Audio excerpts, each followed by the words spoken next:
Hello everyone, welcome back to my channel. आज हम लोग टीचिंग प्लान देखेंगे क्लास 5th के लिए। चैप्टर का नंबर है 5 और चैप्टर का नाम है रन। उससे पहले एक बार मैं आपको लर्निंग आउटकम्स के बारे में बता देती हूँ। आप कोई भी क्लास की अगर बुक देखेंगे, जैसे कि क्लास 5th की बुक है, इसमें स्टार्टिंग में पेज नंबर 8 पर हमें बहुत सारे लर्निंग आउटकम्स दिए गए हैं, पेज नंबर 8 और 9 दोनों पर। ऐसे ही आपको हर एक सब्जेक्ट की और हर एक क्लास की बुक में मिलेगा। इससे क्या होता है, जब भी आप किसी चैप्टर का लर्निंग आउटकम डिसाइड करें ना, तो बेटर है कि आप खुद से कोई लर्निंग आउटकम सोचें। उससे अच्छा रहेगा कि आप पहले एक बार बुक को देखें और इन पेजेस पर आप उस चैप्टर के कॉरेस्पॉन्डिंग जो भी लर्निंग आउटकम दिया गया है उसी को नोट डाउन कर दें और उसी के हिसाब से फिर अपनी शिक्षण योजना या फिर टीचिंग प्लान को तैयार करें। बट जैसे कि हम देख रहे हैं कि क्लास 5 में पोएम से रिलेटेड कोई भी पर्टिकुलर लर्निंग आउटकम नहीं दिया गया, इसलिए इस चैप्टर में हमें लर्निंग आउटकम खुद से ही लिखना पड़ेगा। यानी कि जो भी आपको लगता है कि बच्चा आज इस आउटकम मतलब इतना कुछ सीख जाएगा, इस चीज़ को अचीव कर लेगा, वो चीज़ हम खुद ही लिखेंगे। अदरवाइज़ यहाँ से आप लर्निंग आउटकम्स देख सकते हैं, इससे आपको काफ़ी हेल्प हो जाएगी। स्पेशली मैथ्स में बहुत ईजी हो जाएगा, क्योंकि वहाँ पर एग्जैक्ट वर्ड्स में दिया गया है कि बच्चा क्या क्या चीज़ें सीख पाएगा। यानी कि जैसे कि 9 से 99 तक की संख्या और इस तरह से। तो चलिए अब हम स्टार्ट करते हैं। Teaching plan for class 5th। Subject है इंग्लिश। टाइम है 40 मिनट्स। सबसे पहले देखते हैं learning outcomes. First, children are able to understand the poem and its message. बच्चे जो हैं वो कविता को अच्छे से समझ पाएंगे और उसका मैसेज भी समझ पाएंगे, यानी कि क्या संदेश मिल रहा है हमें इस कविता से। Second, children are able to narrate the poem in their own language. बच्चे जो हैं वो इस कविता को अपनी खुद की भाषा में फिर हमें नरेट कर पाएंगे, यानी कि सुना पाएंगे। यानी कि जो भी उन्हें इस पोएम से समझ में आया है उस बात को वो अपने शब्दों में हमें बता पाएंगे। टॉपिक है हमारा रन। रिक्वायर्ड मटेरियल में टेक्स्ट बुक आ जाएगी और ICT आधारित शिक्षण जो है उसमें दीक्षा ऐप पर जो भी मटेरियल अवेलेबल होगा उसका हम यूज़ कर लेंगे। अब स्टार्ट करते हैं टीचिंग लर्निंग प्रोसेस में स्टेप्स आ जाएंगे, एक्सपेक्टेड टाइम आ जाएगा और मोड ऑफ असेसमेंट। स्टेप्स यानी कि चरण क्या क्या है आपके शिक्षण में। दूसरा, उस चरण को पूरा होने में लगभग कितना समय लगेगा। और तीसरा है आकलन का तरीका, यानी कि मोड ऑफ असेसमेंट, आप किस तरीके से आकलन करेंगे कि बच्चे ने कितना कुछ सीख लिया है। तो फर्स्ट पॉइंट है, teacher will show pictures of village and city and ask some questions.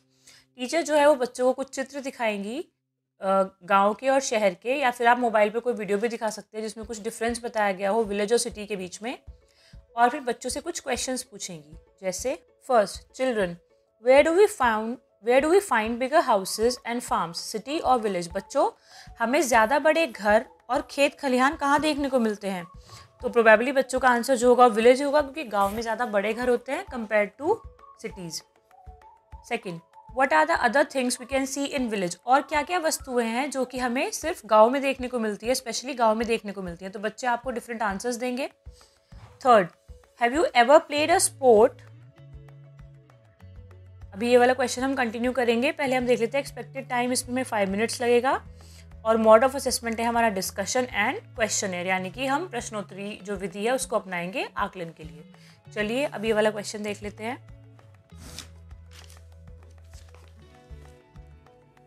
Have you ever played a sport which involves running. क्या तुमने कभी कोई ऐसा खेल खेला है जिसमें भाग दौड़ का मतलब इस्तेमाल होता है, यानी कि हमें भागना पड़ता हो।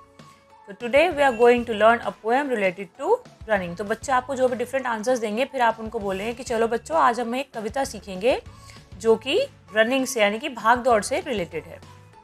Second, in the mid of the period, यानी कि शिक्षण के दौरान now the teacher recites the poem allowed with correct pronunciation and rhythm.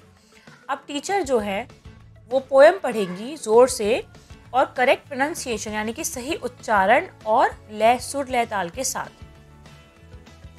Teacher will ask the students to recite the poem aloud, then teacher will explain the meanings of lines and ensures that everyone understands it. उसके बाद जो है teacher वो बच्चों को भी उस poem को ज़ोर से या अच्छी तरीके से रिसाइट करने के लिए यानी कि बोलने के लिए कहेंगी। उसके बाद टीचर जो है वो हर एक लाइन का बच्चों को मीनिंग समझाएंगी और वो ये इंश्योर करेंगे कि हर बच्चा जो है सही से उसका मीनिंग समझ पा रहा है। जैसे कि इस पोएम में जो कोर मैसेज है वो ये है कि पोएट ये बता रही है कि बच्चों को शहरों से निकलकर, यानी कि कभी मतलब इन शहरों से अलग हटके हमें कंट्री साइड यानी कि विलेज साइड भी जाना चाहिए और वहाँ पर जाके हम कितना कुछ नया एक्सप्लोर कर सकते हैं। और फिर उनको ये बताया गया कि कैसे आपको खुश रहना है, जैसे कि एक एक्सरसाइज को जोड़ दिया है इसमें रनिंग को।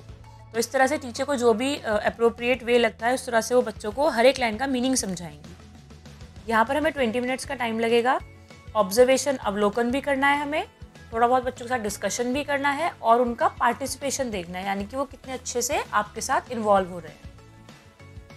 Activity, teacher will divide the student into groups as per number of students available. जितने बच्चे आपकी क्लास में अवेलेबल हैं उस अकॉर्डिंग टीचर जो है वो बच्चों का ग्रुप बना देंगे। जैसे कि 5 बच्चों का ग्रुप या 4 बच्चों का ग्रुप आप बना सकते हैं।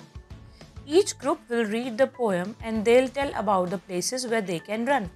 हर ग्रुप जो है वो पोएम को पढ़कर सुनाएगा और फिर पोएम में जितने भी डिफरेंट प्लेसेस के नाम आए हैं जहाँ जहाँ पर उन्हें रन करने के लिए बोला गया है, उन सारे प्लेसेस के वो 1 बाय 1 नाम बताते जाएंगे। Third, in the end of the teaching, शिक्षण के उपरांत, teacher will consolidate the teaching by asking some questions. Teacher जो है वो फाइनली टीचिंग का जो निष्कर्ष है वहाँ तक पहुँचने के लिए क्या करेंगी, बच्चों से कुछ क्वेश्चंस पूछेंगी। First, what are the places mentioned in the poem where you can run. Poem में कौन कौन सी जगहों के नाम आए हैं जहाँ पर आप रन कर सकते हैं। Second, who is the poet of this poem, इस पोएम के पोएट कौन है। And third, what is the poem telling us to do, poet जो हैं वो हमें पोएम में क्या करने के लिए कह रहे हैं। इसमें आपको हार्डली 5 to 10 मिनट्स लगेंगे और जो आपका मोड ऑफ असेसमेंट होगा वो हो जाएगा क्वेश्चनर यानी कि प्रश्नोत्तर विधि। लास्ट है असाइनमेंट या होमवर्क। यहाँ पर students will write down name of 8 sports which involves running. बच्चों को ऐसे 8 खेलों के नाम लिखने हैं जिनमें रनिंग इन्वॉल्व होती हो। नेक्स्ट डे की प्लानिंग जो है वो हम as per the feedback received by the students, यानी कि बच्चों से जैसा भी हमें फीडबैक मिलेगा उसके अकॉर्डिंग हम अपनी नेक्स्ट डे की प्लानिंग करेंगे। तो वीडियो यहीं पर कंप्लीट होती है। अगर आपको वीडियो अच्छी लगी हो तो प्लीज़ इसको लाइक ज़रूर करें और चैनल को सब्सक्राइब करना ना भूलें।